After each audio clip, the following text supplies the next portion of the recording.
Good morning. நான் ஏற்கனவே கூறியது போல் நாம் நம் எண்ணங்களை வாக்கியங்களின் வாயிலாகத்தான் வெளிப்படுத்துகிறோம். அன்றாட வாழ்வில் நாம் பேசுகின்ற அனைத்து வாக்கியங்களும் காலத்தின் அடிப்படையில் தான் அமைந்துள்ளன. ஆகவே நாம் முதலில் கற்க வேண்டியது காலத்தை தான். பொதுவாக உரையாடல் கேள்வி பதில்களால் அமைந்தவை. அவற்றில் பதில் வாக்கியம் 2 பிரிவுகளை கொண்டது. ஒன்று தன்மை நிலையை குறிப்பவை, மற்றொன்று செயலை குறிப்பவை. இதுவரை நாம் தன்மை நிலையை குறிக்கும் வாக்கியங்கள் எவ்வாறு அமைக்க வேண்டும் என்பதை பற்றி பார்த்தோம். இனி வரும் வகுப்புகளில் செயலை குறிக்கும் வாக்கியங்கள் எவ்வாறு அமைக்கலாம் என்பதை பற்றி பார்க்கலாம். So let us go to the next chapter, voice and tense. Voice and tense. Right? Then what is meant by voice? It is the differentiate of a sentence. Voice என்பது வாக்கியத்தின் வேறுபாடாகும். அதாவது செயலை குறிக்கும் வாக்கியங்கள் செயலை செய்பவருக்கு முக்கியத்துவம் கொடுத்தும் செய்யப்படும் பொருளுக்கு முக்கியத்துவம் கொடுத்தும் அமைகின்றன. That means in English they are called active voice and passive voice. செய்வினை வாக்கியம், செயற்பாட்டு வினை வாக்கியம் என்று தமிழில் அழைக்கப்படுகின்றன. ரைட்? செய்வினை வாக்கியம் என்றால் என்ன? ஒரு வாக்கியத்தில் செயலை செய்பவருக்கு முக்கியத்துவம் கொடுத்தால் அது செய்வினை வாக்கியம். செயற்பாட்டு வினை வாக்கியம் என்றால் என்ன? ஒரு வாக்கியத்தில் செய்யப்படும் பொருளுக்கு முக்கியத்துவம் கொடுத்தது பேசப்பட்டால் அது செயற்பாட்டு வினை வாக்கியம் எனப்படும். Right please? So doer of the action is the subject of the sentence is called an active voice. அதாவது ஒரு வாக்கியத்தில் செயலை செய்பவர் எழுவாயாக செயல்பட்டால் அது செய்வினை வாக்கியம் எனப்படும். If the thing acted upon is the subject of the sentence is called a passive voice. செய்யப்படும் பொருள் ஒரு வாக்கியத்தில் எழுவாயாக செயல்பட்டால் அது செயற்பாட்டு வினை வாக்கியம் எனப்படும். Right? So, use active voice if you want to give importance to the doer. Use passive voice if you want to give importance to the object. செய்யப்படும் பொருளுக்கு முக்கியத்துவம் கொடுத்தா. So, you must understand the difference between active voice and passive voice at first, right? As time goes on, automatically you will be so clear in these two things, right? Then what is meant by tense? A tense is the particular form of a verb to show the time and the duration of an action. காலம் என்பது ஒரு செயல் எப்பொழுது நடைபெற்றது, எப்பொழுது நடைபெறுகிறது, எப்பொழுது நடைபெறும் என்பதை குறிப்பிடவும், ஒரு செயல் தொடர்ந்து நடைபெற்று கொண்டு இருந்ததா, நடைபெற்று கொண்டு இருக்கிறதா, தொடர்ந்து நடைபெற்று கொண்டு இருக்குமா என்பதை குறிப்பிடவும் பயன்படுகிறது. Right please? So basically there are 3 tenses: present, past and future tense. So basically there are 3 primary tenses. But when you go for action, each tense is divided into 4. செயல்னு போகிற பொழுது ஒவ்வொரு காலமும் 4ஆக பிரிக்கப்படுகிறது. So they are simple, continuous, perfect and perfect continuous.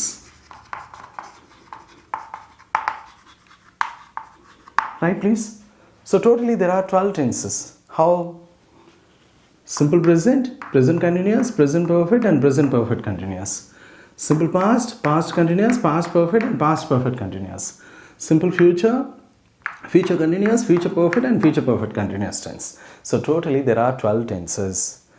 So இந்த active voice, passive voiceங்கிறது 12 டென்ஸுக்கும் active voice இருக்குது, 8 டென்ஸுக்கு passive voice இருக்குது. Right?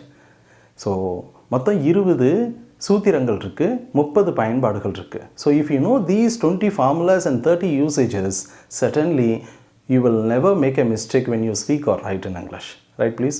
So let us learn one by one. ஒவ்வொன்றா பார்க்கலாம். So let us go for simple present tense at first. So this is the first tense, simple present tense. Right please? So as I told earlier, if you want to make a sentence, you have to follow the sentence pattern. So let us come to know the sentence pattern at first. Sentence pattern for active voice. செய்வினை வாக்கியத்திற்கான வாக்கிய அமைப்பு. Right please? Let us learn active voice at first. Then later we will come to know what is meant by passive. Right? So initially subject should come. Same thing. தன்மை நிலையை குறிக்கும் வாக்கியங்கள் எவ்வாறு அமைக்க வேண்டும் என்பதற்கு ஒரு வாக்கிய அமைப்பை பின்பற்றினோம் இல்லையா, அதே தான் இங்கே என்ன செய்ய போகிறோம்னா, verb can be divided into 2. ஒன்று காலத்தை குறிப்பது, மற்றொன்று செயலை குறிப்பது. அவ்வளோதான் வித்தியாசம், வேறு ஒன்றும் இல்லை. ஸோ சப்ஜெக்ட்டுக்கு அப்புறம் என்ன போடணும் அப்படின்னு பார்த்தீங்கன்னா, auxiliary verb. This AV means auxiliary verb. Right please? Auxiliary வேர்ப்னா உதவி வினைச்சொல். What work does it do? It shows tense. இதுதான் காலத்தை சொல்கிறது. இந்த ஆக்சிலரி வேர்ப் இல்லாமல் ஒரு வாக்கியமும் அமையாது. ரைட்? மெயின் வேர்ப் இல்லாமல் நம்ம 1000 வாக்கியங்கள் அமைக்கலாம் நம்ம தன்மை நிலையில் பார்த்தோம் இல்லையா? ரைட். ஸோ நெக்ஸ்ட் என்ன வரணும் அப்படின்னா மெயின் வேர்ப் வரணும். That means action verb, root verb, செயலை குறிக்கும் சொல். Right please. Next extension plus full star. So this is the sentence pattern for active voice. Don't forget. So தன்மை நிலையை குறிப்பதற்கும் செயலை குறிப்பதற்கும் என்ன ஒரே ஒரு வித்தியாசம்னா அங்கே ஆக்ஷன் இல்லை, அதனால் வேர்ப் மட்டும் இருக்கும், காலத்தை உணர்த்தும் சொல் மட்டும் இருக்கும். இங்கே ஆக்ஷன் வந்திருக்கிறதுனால காலத்தை உணர்த்தும் சொல்லும் செயலை குறிக்கும் சொல்லும் வரும். அவ்வளோதான் வித்தியாசம். Right? Right. Then for simple present tense, where will you apply simple presence? That is more important. And before that, we have to know the auxiliary verb which denotes simple present. Right? So என்னன்னு பார்த்துடலாம். So formula. What are the formulas? Formula means காலத்தை உணர்த்தும் சொல் என்ன simple ப்ரெசன்டென்ஸுக்கு. Because we know subjects. What are the subjects? I, we, you, they, he, she, it. So அப்போ auxiliary verb தான் தெரியணும். அப்போது ஆக்டிவ் வாய்ஸில் என்ன ஆக்சிலரி வேர்ப் அப்படின்னா there are 2 ஆக்சிலரிஸ், do, does. Right? So which form of the verb will you use in simple present tense? That means main verb. First form of the main verb. இது என்ன first form, second form? So every verb has 4 forms. Every action verb has 4 forms. So என்னென்ன அப்படின்னு பார்த்தீங்கன்னா present tense, past tense, past participle and present participle. Right? So every verb has 4 forms. For example, go means po. அப்போ போனேங்கிறதுக்கு என்ன இங்கிலீஷில் went. சென்று இருக்கிறேங்கிறதுக்கு gone. சென்று கொண்டு இருக்கிறேங்கிறதுக்கு going. So ஒவ்வொரு வேர்புக்கும் 4 ஃபார்ம் இருக்குது. First form, second form, third form and fourth form. And there are more than 10 different kinds of verbs too. 10 வகையான வினைச்சொல் வகைகள் இருக்குது. ஸோ அதுக்கு மேலே இருக்குது. ஸோ அது என்னென்னு பார்த்துடலாம். இப்போ இப்படி மாறி மாறி வரக்கூடியதெல்லாம் ஒரு டைப்பு. இப்போ for example sing, sang, sung, singing மாறி மாறி வரும். Right?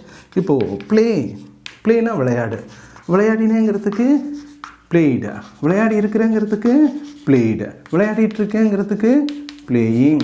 Right please? So ED சேர்த்துறதெல்லாம் ஒரு type. Then let us go for the third one.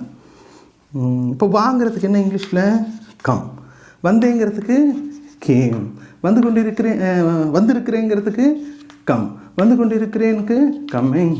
So first ஃபார்மும் தேர்ட் ஃபார்மும் சேமாக வரும், ப்ரெசன்டென்ஸும் பாஸ்ட் பார்ட்டிசிபிளும் சேமாக வரும். ஸோ அதெல்லாம் ஒரு type. Right? Let us go for the next. இப்போ கற்பிக்கிறதுக்கு என்ன இங்கிலீஷில் டீச். ஸோ கற்பித்தேன் டாட், கற்பித்திருக்கிறேன் டாட், கற்பித்து கொண்டு இருக்கிறேன் teaching. Right please? So U G H T சேர்த்தணும். இதெல்லாம் ஒரு type. Right please? Then fifth one. இப்போது நறுக்கு வெட்டுங்கிறதுக்கு என்ன இங்கிலீஷில் கட். அப்போ நறுக்கினேங்கிறதுக்கும் கட்டு தான், நறுக்கி இருக்கிறேன் அப்படிங்கிறதுக்கும் கட்டு தான். ஸோ நறுக்கிட்டு இருக்கிறேன் அப்படிங்கிறதுக்கு cutting. So there is no change, எந்த வித மாற்றமும் கிடையாது. So in present tense and past tense and past participle the same verb. So இது ஒரு டைப்பு. தென் அழிங்கிறதுக்கு என்ன இங்கிலீஷில் ரப், அழித்தேன் ரப்டு, RUBBED. முடிகிற எழுத்து கூட இன்னொரு எழுத்து போட்டு இடி சேர்த்தணும், அது ஒரு type. So rubbed, rubbing. Right please? So முடிகிற எழுத்தோட அதே எழுத்து இன்னொரு எழுத்து போட்டு சேர்த்தனா அது ஒரு டைப்பு. Then seventh one. இப்போ மேக், MEAKE, மேக். மேக்கோட பாஸ்ட் டென்ஸ் என்ன? Made. Past participle made, present participle making. Right please? So இப்போ செகண்ட் ஃபார்மும் தேர்ட் ஃபார்மும் சேமாக இருக்கும். ரைட்? Next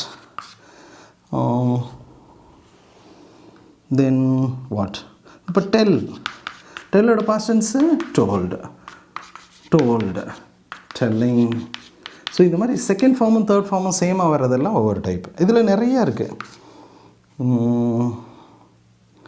then what? இப்போது மீன் MEAN. What do you mean? மீன்னா கருதுறது. அப்போ மீனோட past tense என்ன? meant. meant. meaning. right? So அது ஒரு டைப்பு. தென் இப்போ டீல் கையாளுறது. Deal, dealt, dealt, dealing. Right? So இந்த மாதிரி மாறி மாறி வரக்கூடியதெல்லாம் ஒரு டைப்.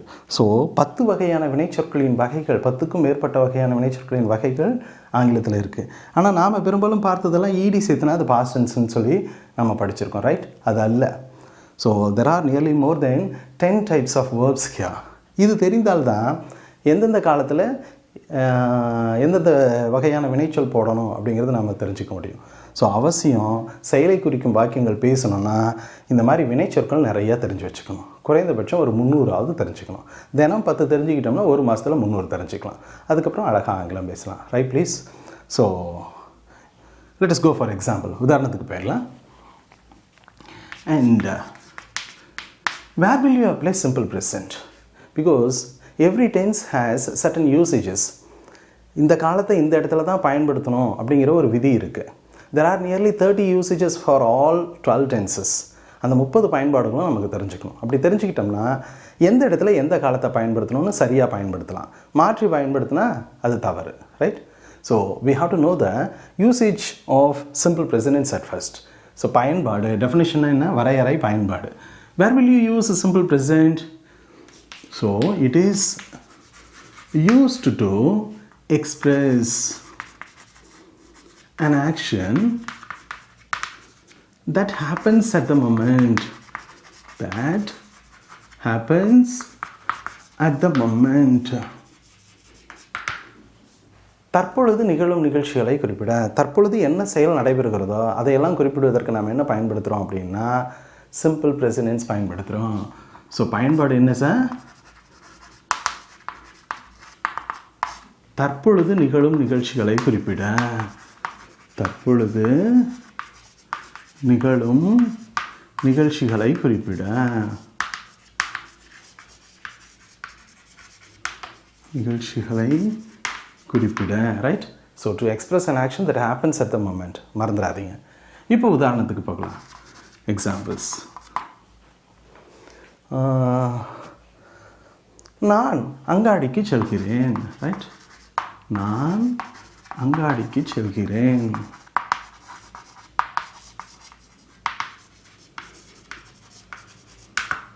இப்போ நான் என்ன இங்கிலீஷில்? ஐ. So we have to follow the sentence pattern. So the sentence pattern is subject, auxiliary verb, main verb, extension and full stop. This is the sentence pattern for active verbs. So I போட்டாச்சு. அடுத்தபடியாக auxiliary verb போடணும். What are the auxiliary verbs? Do, does or auxiliary verbs for simple present tense and active verbs. இங்கே 2 இருக்குது. எதுக்கு எதை போடுறது அப்படின்னு பார்த்தீங்க அப்படின்னா, so if the subject is I, we, you, they, we have to use do. If the subject is he, she, it, we have to use does. இதில் simple ப்ரெசன்ஸில் I, we, you, தே வந்தால் டூ போடணும், he, she, it வந்தால் டஸ் போடணும். So subject போட்டாச்சு. அடுத்தபடியாக என்ன போடணும்? Two. ஐ வந்திருக்கிறதுனால என்ன போட சொல்லியிருக்கோம்? டூ போட்டாச்சு. ரைட்? அடுத்தது மெயின் வேர்ப் போடணும். Action verb. ஆக்ஷன் வேர்போட எத்தனாவது ஃபார்ம் போட சொல்லியிருக்கோம்? ஃபஸ்ட் ஃபார்ம் போடணும். ரைட்? அப்போது செல்கிறேன், செல்லுக்கு என்ன இங்கிலீஷில்? கோ. அப்போ கோவோட ஃபஸ்ட் ஃபார்ம் கோ தான். ஐ டூ கோ அப்படின்னு என்ன அர்த்தம்? நான் செல்கிறேன்னு அர்த்தம். சார் இந்த மாதிரி நாங்கள் பேசுகிறது இல்லையா அப்படின்னு சொன்னால், சிம்பிள் ப்ரெசன்டென்ஸுக்கும் சிம்பிள் பாஸ்ட் டென்ஸுக்கும் ஒரு வசதி இருக்குது. என்னென்னா ஆக்சிலரி வேர்பும் மெயின் வேர்பும் நம்ம சேர்த்துக்கலாம். So if we add auxiliary verb and main verb we will get go. Right? So I go, நான் செல்கிறேன். If you divide this go you will get two plus go. மறந்துடாதீங்க. ஸோ ஐ gonna நான் செல்கிறேன். எங்கே போகிறேன்? அங்காடிக்கு செல்கிறேன். ஸோ அங்காடிக்கு என்ன இங்கிலீஷில்? Market. So when you mention the destination, reaching point, you have to use to. So I go to market. நான் அங்காடிக்கு செல்கிறேன். Right please? So அப்போ to எங்கே பயன்படுத்தணும் அப்படின்னா, to mention the reaching point, to mention the Where will you apply to? To mention the reaching point. To mention the reaching point. So சேருகின்ற இடத்தை குறிப்பிடுவதற்கு நீங்கள் என்ன போடணும்? டு போடணும். Right? Let's go for the next example. Okay, நாங்கள் மைதானத்தில் கால்பந்து விளையாடுகிறோம். கால்பந்து விளையாடுகிறோம். நாங்கள் மைதானத்தில் கால்பந்து விளையாடுகிறோம். ஸோ யார் விளையாடுறா? நாங்கள். நல்லா கவனிச்சிங்க, செய்வினை வாக்கியம். இந்த இடத்துல யாரை பற்றி பேசுகிறோம்? நாங்கள் பற்றி. ஸோ விளையாடுற செயலை செய்வது யார்? நாங்கள். அதனால் இது செய்வினை வாக்கியம். Before you speak and right you have to decide voice first. ஒரு வாக்கியம் பேசுவதற்கும் எழுதுவதற்கு முன்னர் அது எம்மாதிரியான வாக்கியம் முதல்ல முடிவு பண்ணணும். செய்வினையா, செயப்பாட்டு வினையா? ஏன் அப்படின்னா செய்வினைக்கு தனி சூத்திரம் இருக்குது, செயப்பாட்டு வினைக்கு தனி சூத்திரம் இருக்குது. இப்போ நம்ம செய்வினை தான் பார்க்குறோம். ரைட்? ஸோ அப்போது ஒரு வாக்கியத்தை பேசும் பொழுது மனசுக்குள்ளார என்ன இருக்கணும்னா அது ஆக்டிவ் வாய்ஸாக பாசிவ் வாய்ஸான்னு முடிவு பண்ணிவிட்டு அதற்குரிய ஃபார்முலாவை போடணும். ரைட்? ஸோ நாங்களுக்கு என்ன இங்கிலீஷில்? இது ஆக்டிவ் வாய்ஸு. நாங்களுக்கு இங்கிலீஷில் வி. வி வந்தால் என்ன போட சொல்லியிருக்கோம்? ஆக்சிலரி வேர்பு டூ போட சொல்லியிருக்கோம். ஸோ டூ போட்டாச்சு. ரைட். அடுத்து நாங்கள் என்ன செய்கிறோம்? விளையாடுறோம். விளையாடுறதுக்கு என்ன இங்கிலீஷில்? ப்ளே. அப்போ டூவையும் ப்ளேவையும் நம்மளால் கூட்ட முடியும். ரைட்? வி டூ ப்ளேனாலே நாங்கள் விளையாடுகிறோம். சரி, எதுக்கு சார் தேவையில்லாமல் அதை ஃபஸ்ட் ஃபார்ம் ஆஃப் த வேர்ப்னு சொல்லிடலாம்ல அப்படின்னு கேட்கலாம். But when you go for negative sentence you have to add not. Not never comes alone in the sentence. It comes along with the auxiliary verb. Not வாக்கியத்தில் தனியாக வராது, கண்டிப்பாக துணை வினை சொல்லோடு சேர்ந்து தான் வரும். அப்போ டூ எங்கே வந்துச்சுன்னு கேட்பீங்க. We don't play in the ground அப்படின்னு சொன்னால் டூ எங்கேருந்து சார் வந்துச்சு, புதுசாக சொல்கிறீங்களே அப்படின்னு கேட்பீங்க. ஏற்கனவே அங்கே தான் இருக்குது. அதுதான் காலத்தை சொல்கிறது. Right please? அதனால் if it is third person singular you have to add S or ES with the main verb அப்படின்னு சொல்லி கொடுப்பாங்க. அது தவறு. Right please? எல்லா டென்ஸுக்கும் தேர்ட் பர்சன் சிங்குலர் வருது. ஆனால் அதை நம்ம சிம்பிள் ப்ரெசன்ட் டென்ஸுக்கு மட்டும் அப்படி சொல்லிக் கொடுக்கக்கூடாது. So which decides tense? Auxiliary verb decides tense. அதனால் கவனிங்க. ஸோ வி டூ ப்ளே அப்படின்னா நாங்கள் விளையாடுகிறோம். ஸோ இதை நம்ம சேர்த்து சொல்லலாம். என்னென்னு சொல்லலாம்? வி ப்ளே, நாங்கள் விளையாடுகிறோம். என்ன விளையாடுறோம்? கால்பந்து விளையாடுகிறோம். கால்பந்துக்கு என்ன இங்கிலீஷில்? Football. So we play football. எங்கே விளையாடுறோம்? மைதானத்தில். So ground is a bigger place. So we use in and ground is a common noun to point out the போடுறோம். So we play football in the ground. Right please? Let us go for the next example. Okay. அவர்கள் நம்மை நோக்கி வருகிறார்கள். நம்மை நோக்கி வருகிறார்கள். Active voice இது. ஏன்னா வர்ற செயலை செய்கிறது யார்? அவங்க தான். அப்போ அவர்களுக்கு என்ன இங்கிலீஷில்? தே. தே வந்தால் என்ன பண்ணணும்? டூ பண்ணணும். டூ போட்டாச்சு. போட்டை தான் மனசுக்குள்ளார வச்சுக்கிறோம். ஏன்னா சேர்த்து தானே போட போகிறோம். ஸோ போட்டதை நம்ம மனசுக்குள்ளார வச்சுக்கிறோம். சரி, அடுத்தது அவர்கள் என்ன செய்கிறார்கள்? வருகிறார்கள். ஸோ எத்தனாவது ஃபார்ம் ஆஃப் த வேர்ப் பண்ணணும்? First form of the verb பண்ணணும். ஸோ வர்றதுக்கு என்ன இங்கிலீஷில்? கம். அப்போ டூவையும் கம்மையும் கூட்டினா என்ன கிடைக்கும் நமக்கு? கம். ஸோ தே கம் அப்படின்னா அவர்கள் வருகிறார்கள். If you divide this come you will get two plus come.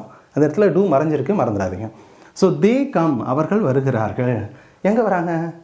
நம்மை நோக்கி வருகிறார்கள்.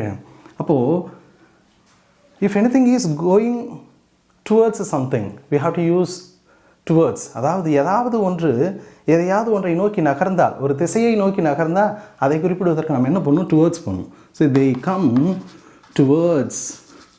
நம்மைங்கிறதுக்கு என்ன இங்கிலீஷில்? us. So they come towards us. So இப்போ இந்த இடத்துல டுவர்ட்ஸ் எங்கே போடுவீங்க அப்படின்னா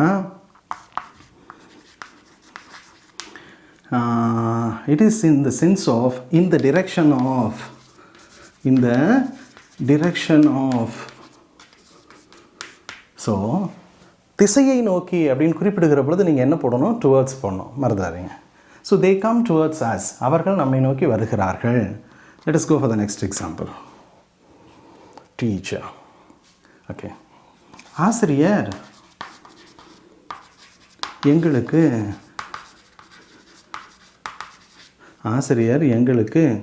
ஆங்கிலம் கற்பிக்கிறார். ஆங்கிலம் கற்பிக்கிறார். ஆசிரியர் எங்களுக்கு ஆங்கிலம் கற்பிக்கிறார். ஸோ யார் கற்பிக்கிறது? ஆசிரியர்.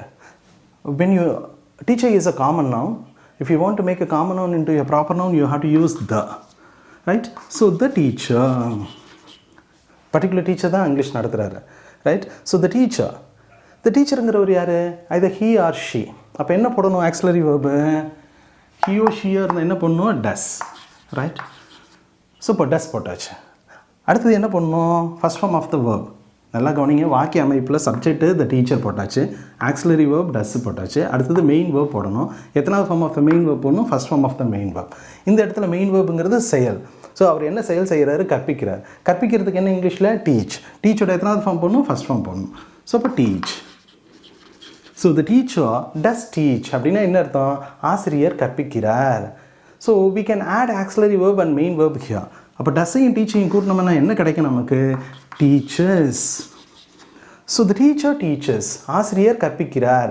என்ன கற்பிக்கிறாரு? ஆங்கிலம் கற்பிக்கிறார். யாருக்கு கற்பிக்கிறார்? எங்களுக்கு கற்பிக்கிறார், right? So the teacher teaches us. The teacher teaches us. எங்களுக்கு கற்பிக்கிறார். என்ன கற்பிக்கிறார்? ஆங்கிலம். So English. The teacher teaches us English. ஆங்கிலம், ஆசிரியர் எங்களுக்கு ஆங்கிலம் கற்பிக்கிறார். இதுவே த டீச்சர் டீச்சர்ஸ் இங்கிலீஷ் போட்டுட்டு, அதாவது this is indirect object, this is direct object. அந்த பேட்டர்ன் வரும்போது நான் அதை அந்த லெசன் வரும்போது அதை பார்க்கலாம். இங்கே if indirect object comes close to the verb you should not use any preposition. அதனால தான் நம்ம அந்த இடத்துல ப்ரிப்போசிஷன் போடல. இதுவே அஸ் பின்னாடி வந்துச்சுன்னா டு அஸ் அப்படின்னு சொல்லணும், ரைட் ப்ளீஸ்? ஸோ அதை அந்த சாப்டர் வரும்போது பார்க்கலாம். So the teacher teaches us English, right? So let us go for next example. Okay. Mala சமையலறையில் காய்கறிகளை நறுக்குகிறாள்.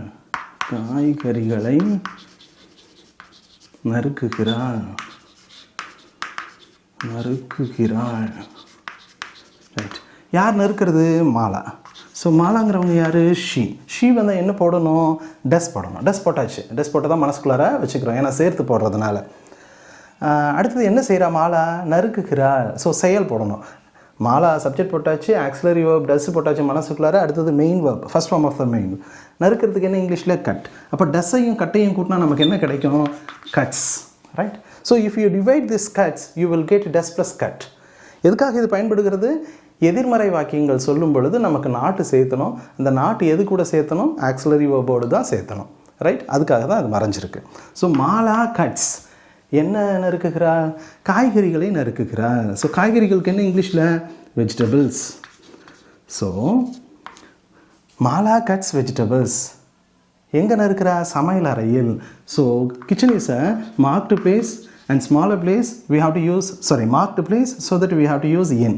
Kitchen is a common noun. To make a common noun we have to use the, right? So she cuts vegetables in the kitchen, right? Let us go for the next example. Gopal கரும்பலகையை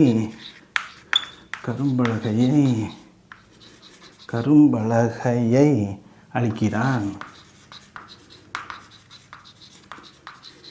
so Gopal இந்த இடத்துல அழிக்கிற செயலை செய்கிறது யார்? கோபால். அதனால் இது active voice, right? So Gopal செயலை செய்பவர் போட்டாச்சு. அடுத்தது என்ன போடணும்? கோபாலுங்கிற ஒரு ஹீ, அதனால் ஆக்சிலரி வேர்ப் டஸ் போடணும். டஸ்ஸும் போட்டாச்சு. போட்டதான் மனசுக்குள்ளார வச்சுக்கிறோம். கோபால் என்ன செயல் செய்கிறாரு? அழிக்கிறார். அழிக்கிறதுக்கு என்ன இங்கிலீஷில்? ரப். எத்தனாவது ஃபார்ம் ஆஃப் த வேர்ப் பண்ணணும்? First form of the verb பண்ணணும். அப்போ does plus rub equal to rubs. So Gopal rubs அப்படின்னா கோபால் அழிக்கிறான், ரைட்? சரி, எதை அழிக்கிறான்? கரும்பலகையை அழிக்கிறான். So rubs the blackboard. So blackboard is a common noun. To make a common noun into a proper noun we have to use the. அதனால தான் the போட்டிருக்கோம். So Gopal rubs the blackboard, right? So let us go for the next example. Make. Okay. தச்சர் ஒரு நாற்காலி செய்கிறார். தச்சர் ஒரு நாற்காலி செய்கிறார். யார் செய்கிறது? ஸோ செய்கிற செயலை செய்வது தச்சர். So that it is called an active voice. செயலை செய்பவருக்கு முக்கியத்துவம் கொடுக்குறோம். ஸோ தச்சருக்கு என்ன இங்கிலீஷில்? கார்பெண்டர். ஸோ த கார்பெண்டருங்கிற ஒரு common noun. So if you want to make a common noun into a proper noun the carpenter. அப்படி இல்லைனா ஏதோ ஒரு தச்சர்னா அ கார்பெண்டர்னு சொல்லலாம். ஒரு தச்சர் ஒரு நாற்காலி செய்கிறார் அப்படின்னு சொல்லலாம். ஒன்றும் தப்பு கிடையாது. So if you want to point out you have to use the. Otherwise நீங்கள் அ போடலாம். So a carpenter. ஸோ அ கார்பெண்டருங்கிறவர் யார்? either he or she. அப்போ என்ன போடணும்? டஸ் போட்டாச்சு, போட்டதான் மனசுக்குள்ளார வச்சுக்கிறோம். அடுத்தது மெயின் வேர்ப் போடணும். ஸோ மெயின் வேர்ப் இங்கே என்ன? செய்கிறது, உருவாக்குறது, ரைட்? அப்போ உருவாக்குறதுக்கு என்ன இங்கிலீஷில்? மேக். அப்போது டஸ்ஸையும் மேக்கையும் கூட்டினா என்ன கிடைக்கும் நமக்கு? Makes. So a carpenter makes அப்படின்னா என்ன அர்த்தம்? தச்சர் செய்கிறார், உருவாக்குகிறார். எதை உருவாக்குகிறார்? ஒரு நாற்காலி. அப்போது ஒருக்கு என்ன இங்கிலீஷில்? ரைட்? ஸோ அ சேர். ஸோ நாற்காலிக்கு இங்கிலீஷில் சேர். Chair is a common noun, singular. C produces consonant sound, so that we used a, right? So a carpenter makes a chair, right please? So in this way, you have to understand the usages of every tense at first. ஒவ்வொரு காலமும் எதற்கு பயன்படுகிறது என்பது முதல்ல தெளிவாக தெரிஞ்சுக்கங்க. There are nearly 30 usages for all the tenses. Let us learn one by one. ஒவ்வொன்றா கற்றுக்கலாம். இந்த காலம் எதற்கு பயன்படுகிறது? முதல் பயன்பாடு தற்பொழுது நிகழும் நிகழ்ச்சிகளை குறிப்பிட. எது? Simple presence, right? It is used to express an action that happens at the moment, right please? So இதற்கான பயிற்சி வாக்கியங்கள் உங்களுக்கு ஏராளமாக கீழே லிங்க்கில் கொடுக்கப்பட்டிருக்கு. அவசியம் லிங்க் ஓப்பன் பண்ணி பயிற்சி வாக்கியங்களை செய்து பாருங்கள். Repetition drill only makes you so fluent, right? தொடர்பயிற்சியும் ஒரு வேலையை திரும்ப திரும்ப செய்வதன் மூலமாக தான் அதில் நாம் நல்ல ஆழமான அறிவை பெற முடியும், right please? So if you want to be so well versed, you have to do practice again and again. So let us meet in the next video. Thank you.